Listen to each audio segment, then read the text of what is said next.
Bab 686. Kau. Wendy merasa malu dan marah. Dia menatap Daryl dengan dingin.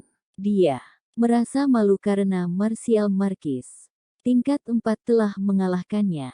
Daryl sedang tidak mood untuk omong kosong apapun.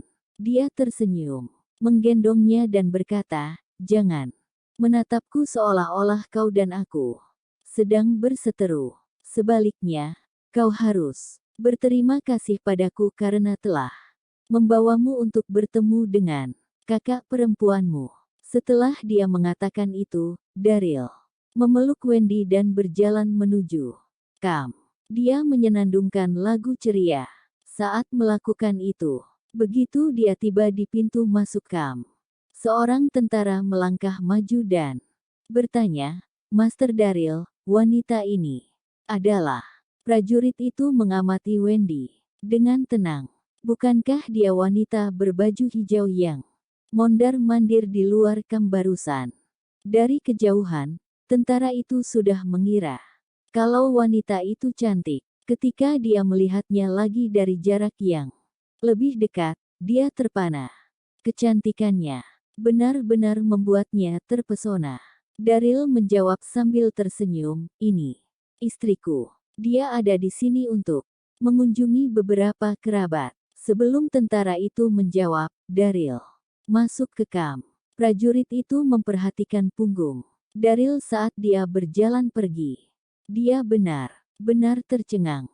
Istri Master Daryl sudah ada di kamp, bukan? Apakah dia punya dua istri? Kedua istrinya sangat cantik. Prajurit itu iri pada Daryl. Di sisi lain, Wendy hampir pingsan. Wajahnya langsung memerah. "Daryl, kau lancang." Beraninya dia menodai citranya dan menyatakan dirinya sebagai suaminya. Wendy ingin segera membunuh Daryl. Namun, dia tidak bisa bergerak karena Daryl telah menyegel titik akupunturnya. Kemudian, mereka pun sampai di tenda Daryl. Begitu dia masuk, dia tersenyum dan berteriak, "Istriku sayang, lihat siapa yang kubawakan untukmu. Sudah kubilang jangan panggil aku." Peri kecil itu secara naluriah berteriak. Sebelum dia bisa menyelesaikan kalimatnya, dia tercengang saat melihat sosok di pelukan Daryl. Peri kecil itu gemetar dan dengan cepat berjalan ke arahnya. Dia terkejut dan merasa senang. Adik keenam, Wendy juga kaget melihatnya. "Kau di sini, kakak." Wendy menyadari bahwa dia masih dalam pelukan Daryl. Dia malu dan marah tentang itu. Kau bajingan. Lepaskan aku." Dia malu terlihat dalam pelukan seorang pria di depan kakak perempuannya. "Sayang sekali." Daryl tersenyum pahit. Dia menurunkan Wendy dan berkata, "Aku hanya melakukan ini agar kalian berdua bisa bertemu. Bukan hanya kau tidak menghargai, tapi kau juga terus menyebutku bajingan. Sangat sulit menjadi orang baik." Daryl bersandar di pintu dengan tangan terlipat. Dia mengagumi kedua kakak beradik itu sambil tersenyum. Keduanya sangat cantik. Mereka berdua memiliki aura peri. Peri kecil lebih lincah, dan peri keenam lebih pendiam jika dibandingkan. "Kakak, bajingan ini mengaku sebagai suamimu. Apakah kau?" Wendy mengerutkan kening. Dia memandang peri kecil dengan cemas. Adik keenam, wajah peri kecil memerah. "Apa kalamu? Bagaimana mungkin aku bisa menikah dengannya?" Tiba-tiba dua pelayan masuk ke tenda dengan makan malam. Ketika mereka melihat orang-orang di dalam tenda, mereka tercengang. Beberapa detik kemudian, salah satu pelayan berkata, "Master Daryl, ini hanya ada seorang wanita yang bersamanya malam sebelumnya. Bagaimana wanita lain muncul entah dari mana dalam semalam?" Kedua wanita itu pun sangat cantik. Daryl tersenyum dan berkata, "Ini juga istriku. Kau juga bisa memanggilnya Nyonya." Nyonya. Pembantu itu kaget. Kemudian, dia menyambut kedatangan baru itu dengan hormat. Senang bertemu denganmu, Nyonya. Pergi. Wendy sangat marah. Tubuhnya gemetar karena marah. Daryl benar-benar bajingan. Dia tidak hanya memanfaatkan kakak perempuanku, tapi dia juga memanfaatkanku. Dua pelayan itu pun keluar dengan tergesa-gesa setelah mereka menyadari suasana yang tampaknya aneh. Kenapa kedua nyonya memiliki temperamen yang begitu buruk? Daryl merasa geli. Dia lalu berkata kepada Wendy, "Hei, Nona cantik. Ini hanya masalah efisiensi untuk memanggil kalian berdua istriku. Jika mereka mengetahui tentang identitasmu yang sebenarnya, kau akan kehilangan nyawamu." Daryl baik dan bijaksana. Namun, Wendy tidak menerimanya dengan baik. Wajahnya memerah, dan tubuhnya gemetar. Diam. Peri kecil menatap Daryl sambil mendesis, "Kau juga, keluar." Peri kecil ingin bertukar beberapa rahasia dengan adik keenamnya, dan dia tidak ingin Daryl mendengarnya. Bab 687. Daryl menghela napas, mengangkat bahu, dan keluar dari tenda. Ketika dia berdiri di luar tenda, Daryl merasa kesal dan tertekan ketika dia memikirkan orang tuanya. Apa yang bisa dia lakukan? Dia tidak bisa membuang waktunya di kamp karena dia harus meracuni sumber air. Para murid Elysium Gate seharusnya sudah tiba di kota Donghai sekarang. Daryl segera mengeluarkan ponselnya dan menghubungi nomor Zephyr. Panggilan itu terhubung dalam beberapa detik. Suara Zephyr datang dari ujung lain telepon. Suaranya terdengar hormat. Petik 2. Master Sekte, aku menunggu perintahmu. Daryl menarik napas dalam-dalam dan bertanya, apakah kau sudah berada di kota Donghater? Kani baru saja tiba, jawab Zephyr. Epera, murid Kani di Tenipat Karen di sekitar Menara Bintang. Puluhan ribu murid Lysium Gate berangkat dari altar dalam rombongan besar. Iulali mengapa butuh waktu lana untuk kedatangan mereka. Darit nengangguk. Oke, perhatikan. Kau harus melawan tentara Ihinla baru.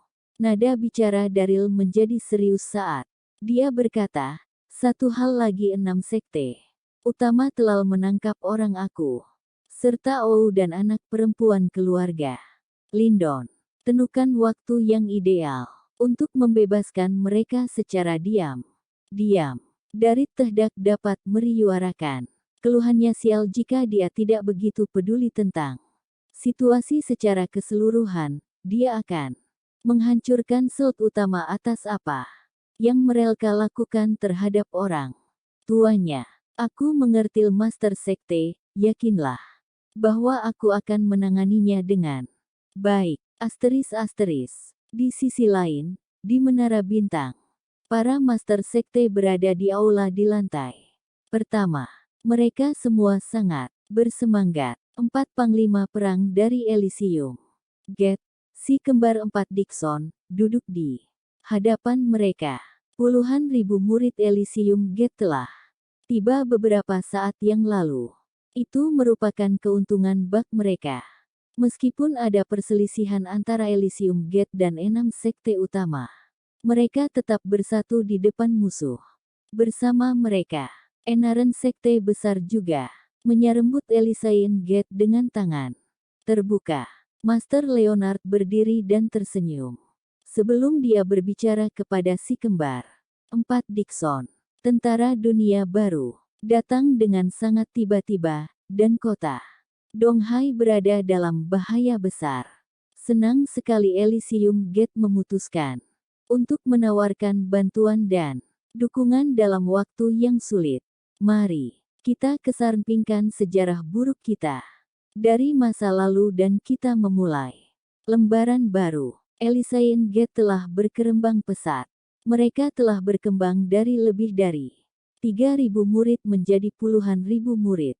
Sekarang selain itu, mereka juga memiliki banyak prajurit elit dan jenderal yang kuat. Sungguh merupakan keuntungan besar untuk memiliki mereka dalam situasi ini. Master Leonard, Zephyr tersenyum dan berkata, ini adalah tugasku untuk mempertahankan tanah airku, dan ini adalah tugasku untuk melawan tentara dunia baru. Elysium Gate bersedia melakukan semua ini, tapi ada satu hal yang harus aku klarifikasi. Zephyr menunjuk ke Henry B. Jenderal dan 10 Master Surga di belakangnya. Ketika kalian semua diracuni oleh racun lemah dan dilempar ke Menara Bintang, kau telah dipermalukan. Bahkan ibu kepala biarawati Serendipity dipaksa untuk menikah. Aku harus memberitahumu bahwa Elysium Gate tidak melakukan semua itu. Ada orang lain yang berpura-pura menjadi bagian kami. Jika kau tidak percaya, kau bisa lihat di sini. Apakah kamu mengenali orang yang menangkapmu terakhir kalinya? Petik 2. Semua sekte Utama saling bertukar pandang satu sama lain. Para pendatang baru itu bukanlah orang-orang yang mempermalukan mereka sebelumnya. Di kamp dunia bar, Dari merasa kesal saat memikirkan orang tuanya dia merokok di luar kamp. Dan kemudian kembali ke dalam tendanya pada sore hari. Begitu dia berada di dekat tendanya, dia mendengar apa yang dikatakan peri kecil. Sepada Wendy, adik keenam, apa yang bisa kita lakukan? Kita terjebak dalam tenda. Kapan kita bisa pergi, seru peri kecil. Dengan cemas, Wendy tersenyum ringan dan menghibur. Kakaknya, jangan khawatir, Kak. Sebelum Daryl menangkapku, aku sudah mengirim pesan pada kakak kelima. Tidak lama lagi dia akan datang untuk menyelamatkan kita. Dia akan membunuh Daryl. Beraninya dia memanfaatkan kita. Daryl kaget mendengar Wendy mengatakan itu. Sial, apakah itu berarti seseorang dari istana Fuyao akan ada di sini selanjutnya? Daryl berlari keluar dari kamp untuk menyebarkan formasi perangkap di hutan terdekat untuk melindungi dirinya dari saudara perempuan kelima. Dia telah berasumsi dengan benar. Ketika hari sudah gelap, seorang wanita cantik lainnya muncul di luar kamp. Itu adalah peri kelima dari istana Fuyao. Peri kelima berada di kota Donghai untuk menyelamatkan dua saudara perempuannya, jadi dia mengenakan pakaian yang tidak biasa. Dia mengenakan celana ketat hitam dan kemeja abu-abu muda. Dua kancing di ernejanya dibiarkan terbuka dan memamerkan pemandangan yang delapan memikat. Sosoknya yang berlekuk membuat para pria gila dan para wanita cemburu. Meskipun dia sudah berganti pakaian, peri kelima masih membawa token di pinggangnya. Daryl melihat token itu dari kejauhan dan tahu bahwa dia adalah peri kelima. Dia tersenyum dan berjalan ke arahnya. Hai wanita cantik, apakah kau mencari saudara perempuanmu? Mereka sekarang adalah istriku. Daryl tersenyum penuh kemenangan. Sebelum dia lari ke hutan, dia bisa merasakan bahwa peri kelima juga merupakan martial saint tingkat 3. Dia tahu dia bukan tandingannya. Untungnya, dia telah menyiapkan formasi perangkap di hutan. Yang harus dia lakukan hanyalah memancingnya ke sana. Peri kelima tidak curiga sama sekali. Ketika dia mendengar Daryl memanggil saudara perempuannya sebagai istrinya, dia menjadi marah dan berteriak. Bajingan tak tahu malu. Dia mengangkat pedangnya dan mengejar Daryl. Bab 688. Peri kelima mengejar Daryl ke dalam hutan, dan dia terjebak dalam formas. Daryl dengan cepat bergegas ke arahnya dan menyegel titik akupunturnya. Kemudian dia mengangkatnya dan kembali ke tendanya. Namun, Daryl tidak menyangka bahwa setelah ia berhasil menaklukkan peri kelima, peri keempat, ketiga, dan kedua dari istana Fuyao pergi ke kamp pada malam yang sama. Mereka pun tiba satu demi satu. Daryl memimpin mereka semua ke dalam hutan sebelum dia menjebak mereka dengan formasinya. Peri ketiga dan keempat muncul bersama, dan mereka berdua ditangkap oleh Daryl kecuali peri tertua, 6 kepala istana. Istana Fuyao semuanya ditangkap oleh Daryl. Dia menyegel Itik Alkaupuntur mereka dan mengirim mereka ke tendainya di Siselai di Menara Entang. Ketika semua sekte bela diri tertidur lelap, Zephyr menyelinap ke lantai 2 sendirian. Daryl telah memberitahu Zephyr bahwa orang tuanya telah ditahan di lantai 2.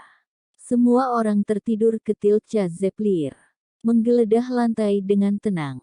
Begitu dia mencapai lantai 2, Zephyr tercengang kesedihan dan kemarahan yang tak bisa dijelaskan melonjak di dalam hatinya. Dia melihat Drake dan istrinya dikurung di kamar dekat tangga. Hanya ada sedikit jerami di ruangan itu. Tidak ada tempat tidur yang layak untuk istirahat malam yang nyenyak. Drake dan istrinya tampak pucat dan lesu. Mereka meringkuk di sudut sambil berpelukan. Yang lebih mengejutkan adalah pasangan tua itu berlumuran darah. Ada banyak bekas luka cambuk dan tamparan di tubuh mereka. Mereka telah diperlakukan sebagai penjahat. Hati Zephyr sangat marah. Dia berjalan ke arah mereka dan berteriak pada penjaga di luar pintu. Buka pintunya. Brengsek. Apa yang dilakukan dengan pasangan tua itu sehingga pantas mendapatkan perlakuan seperti itu? Dia berasumsi bahwa orang tua Master Sekte akan diperlakukan dengan baik. Meskipun mereka telah ditangkap, dia tidak pernah membayangkan mereka akan berada dalam situasi yang begitu menyedihkan. Zephyr sangat marah. Kedua murid Wudang yang menjaga pintu saling memandang. Zephyr, Warlord, kita tidak bisa membuka pintu penjara tanpa perintah dari Master Sekte. Kedua murid itu memperhatikan bahwa Zephyr sangat marah. Namun, mereka tidak berani membuka pintu penjara tanpa perintah Master Sekte. Brengsek, buka pintunya sekarang. Zephyr melihat mereka dengan berang. Dia meraih kerah murid itu, membalik pergelangan tangannya, dan belati pun muncul di tangannya. Dia pun meletakkannya di leher muridnya. Biarkan mereka pergi. Jangan membuatku mengulangi perkataanku sendiri. Suara Zephyr sedingin baja. Murid itu sangat ketakutan dan keringat dingin membasahi tubuhnya. Tiba-tiba terdengar suara dari tangga. Siapa yang begitu berani membuat masalah di sini? Dua sosok muncul perlahan saat mereka berjalan ke lantai 2. Mereka adalah Ken dan Megan. Ken lah yang berbicara. Semua sekte bela diri telah berkumpul di Menara Bintang untuk mempertahankan dunia alam semesta melawan tentara dunia baru. Ken ada di sana untuk mengunjungi Megan. Malam itu Ken ada di sana lagi untuk mengunjungi Megan. Mereka telah bercakap-cakap dengan berbisik-bisik. Dan mereka tidak menyangka akan bertemu Zephyr. Siapa kau? Apakah kau tahu siapa mereka dan mengapa mereka ditangkap? Bagaimana kau bisa begitu saja menyuruh mereka pergi begitu saja? Ken berjalan ke arah mereka. Ken tidak tahu identitas Zephyr. Dia berasumsi bahwa Zephyr bukanlah siapa. Nada bicara Ken yang tidak tertahankan membuat Zephyr semakin marah. Dia mencibir, lalu, mengapa kau tidak memberitahuku siapa tahanan ini? Mereka orang tua Daryl. Orang tua si bajingan, kata Ken sambil mendengus. Apa yang dilakukan Daryl tidak bisa dimaafkan. Dia telah berkolusi dengan tentara dunia baru. Orang tuanya jelas bukan orang baik jika itu cara mereka membesarkannya. Mereka pantas mendapatkan hukuman yang lebih berat daripada hanya dikurung di penjara. Ken membenci Daryl dan oleh karena itu, dia begitu kejam dan jahat dengan komentarnya. Meghan juga memasang ekspresi dingin di wajahnya. Tatapannya acuh tak acuh. Meghan setuju dengan Ken. Orang tua Daryl pantas mendapatkan hukuman yang lebih berat karena membesarkan seseorang seperti Daryl. Setelah dia mendengar apa yang dikatakan Ken, mata Zephyr langsung menjadi merah darah. Dia berjalan menuju Ken dengan langkah hati-hati. Kemarahan begitu berkecamuk dalam dirinya. Master Sekte telah mengesampingkan dendam masa lalunya dan memerintahkan murid-murid Elysium Gate untuk bergabung dengan sekte. Sekte ini untuk mempertahankan kota Donghai. Master Sekte adalah pahlawan sejati untuk menjaga situasi secara keseluruhan. Namun, orang-orang ini telah memfitnahnya karena dia berlindung di kamp musuh dan bahkan menangkap orang tuanya. Mereka bahkan menyiksa orang tuanya dengan begitu kejam. Bab 689. Betapa bodohnya. Sial. Hei, Kaut, apa yang kau lakukan? Ken Panteka saat merasakan amarah Zephyr. Dia pun terjatuh ketika melangkah mundur dari Zephyr. Zephyr mengepalkan tinjunya dengan erat sambil menatap mata Ken. Kau bilang siapa di sel itu? Ken menelan ludah dengan gugup dan menjawab, mereka adalah orang tua Daryl. Daryl, pengkhianat. Orang tuanya tidak baik, keluarga. Plak. Sebelum Ken bisa menyelesaikan kalimatnya, Zephyr menamparkan pipinya. Apa? Zephyr menamparkan perla itu dengan kekuatan penuh. Ken berteriak kesakitan. Dan tubuhnya terpental lebih dari 30 meter ke belakang hingga menabrak pilar. Di belakangnya, darah pun mengucur dari mulutnya. Dek, saat Ken mendarat di tanah, dia merasa tulangnya akan hancur. Rasa sakit yang menyiksa menyerangnya. Dia memelototi Zephyr dengan marah dan berteriak, kau beraninya kau memukulku, memukulmu. Aku akan melukaimu hari ini. Mata Zephyr merah padam. Terdengar bunyi klik, dan pedang baja muncul di tangannya. Dia menyerang Ken dan pun bermaksud untuk menebas Ken. Angin barat. Ketika dia menyadari bahwa Ken dalam bahaya besar, wajah Meghan berubah. Dengan jeritan nyaring, dia mencoba memukul Zephyr. Zephyr mencibir dan menyapa telapak tangannya dengan telapak tangannya. Duar.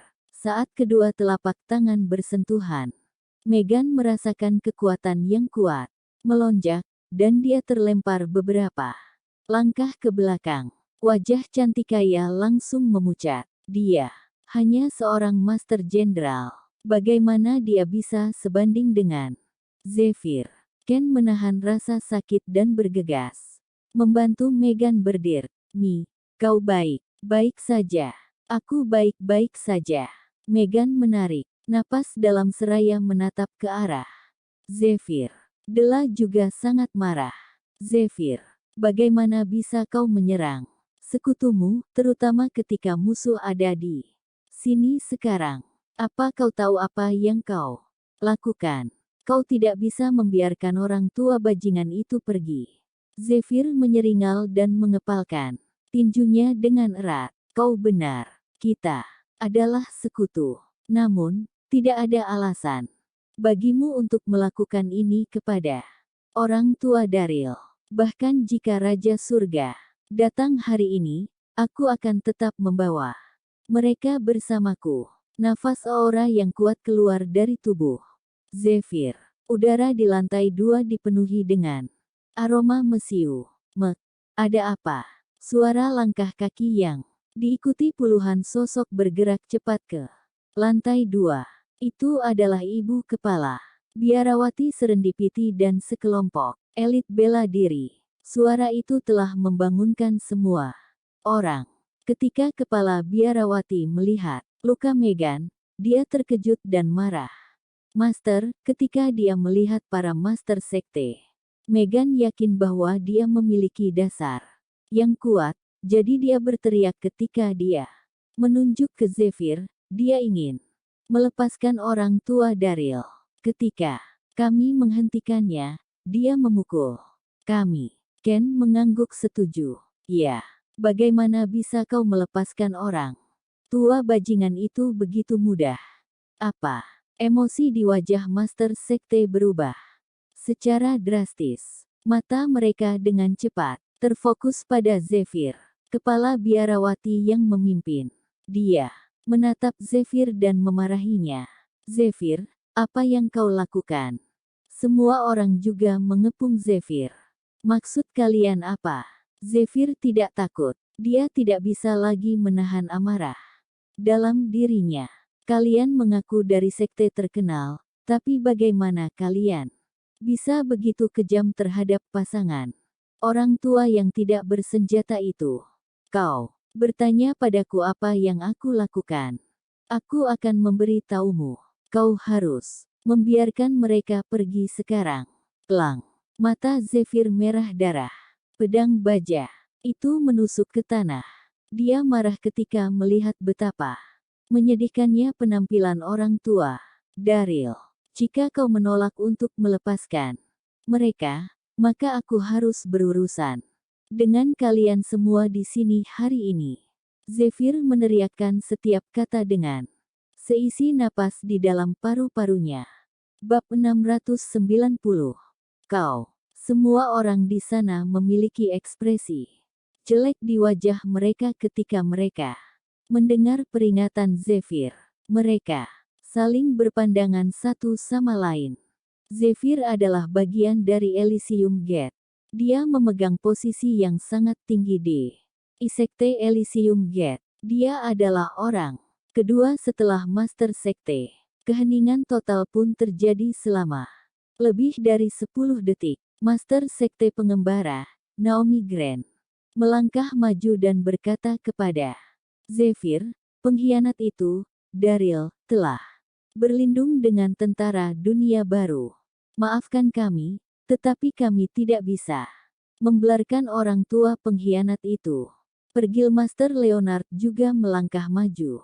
Benar, Daryl, yang merupakan bagian dari alam semesta dunia, telah menyerah kepada para pemberontak dan membantu orang asing untuk menyerang rekan senegaranya. Itu adalah tindakan yang tidak termaafkan. Bagaimana kita bisa membiarkan orang tuanya pergi? Yal, jika itu cara mereka membesarkan putra mereka yang tidak berguna, kenapa kita harus melepaskan mereka? Yang lainnya merasa gelisah. Mereka berteriak dengan marah ketika dia mendengar klaim fitnah terhadap Daryl. Ekspresi Zephyr berubah menjadi suram. Dia tersenyum dan tidak menunjukkan amarah apapun. Dia melihat sekeliling dan berkata, kau terus mengatakan bahwa Daryl telah berlindung di kamp dunia baru. Namun, apakah ada yang melihatnya menyakiti siapapun dari dunia alam semesta? Kau mengaku sebagai orang benar. Tetapi ketika ada masalah, kalian tidak mencoba menemukan kebenaran. Sebaliknya, kalian mengaku adil dan membuat kesimpulan sombong tentang orang lain. Kau memenjarakan orang tua yang tidak bersalah karena apa yang kalian yakini sebagai kebenaran tanpa melakukan penyelidikan apapun. Kau tetap menyebut itu sebagai kebenaran. Suara Zephyr bergema, kuat, dan nyaring. Para Master Sekte menatap Zephyr dalam diam. Mereka tidak bisa membela diri. Zephyr menarik napas dalam-dalam. Kesabarannya lenyap. Aku akan mengulanginya lagi, biarkan mereka pergi. Zephyr, hentikan omong kosong ini. Ekspresi ibu kepala biarawati dingin saat pedang panjangnya muncul di tangannya. Selama kita di sini, kau tidak akan pernah mengambil orang tua hewan jahat itu. Wah, wah, wah. Jika kau ingin mengambil orang dajingan itu, lakukanlah pada mayat kami. Master Sekte lainnya juga menetakkan Komentar marah. Mereka juga telah menggeralkan energi internal mereka, menarik senjata mereka dan mengarahkannya pada Zephyr. Baiklah. Zephyr tidak takut. Dia merasa gel, jadi dia menundukkan kepalanya saat dia tertawa terbahak. Bahak, menurutmu aku kalah jumlah? Mata Zephyr terbakar amarah saat dia mengambil jimat dari pakalannya. Dia menyalurkan energi internalnya ke dalam jimat dan kemudian melemparkannya keluar jendela. Susan. Jumat itu terbang ke udara dan kemudian meledak seperti kembang api.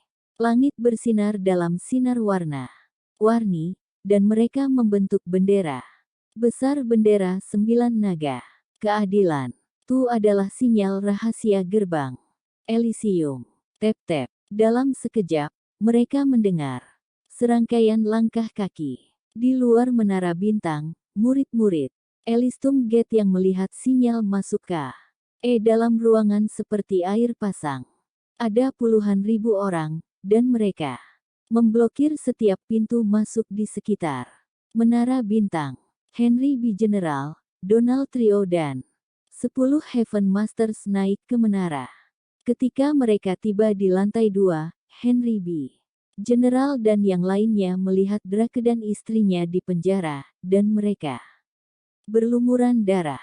Orang tua Master Sekte diperlakukan dengan sangat brutal. Mereka juga sangat marah. Saudaraku, orang tua Brother Daryl menderita. Apa yang harus kita lakukan? Mata Zephyr merah darah dan dia meraung keras. Kami akan menyelamatkan mereka. Henry B. General dan 10 Master Surga berteriak. Dan apa yang harus kita lakukan jika seseorang menghentikan kita? Suara Zephyr serak karena teriakan terus menerus. Kami akan membunuh mereka.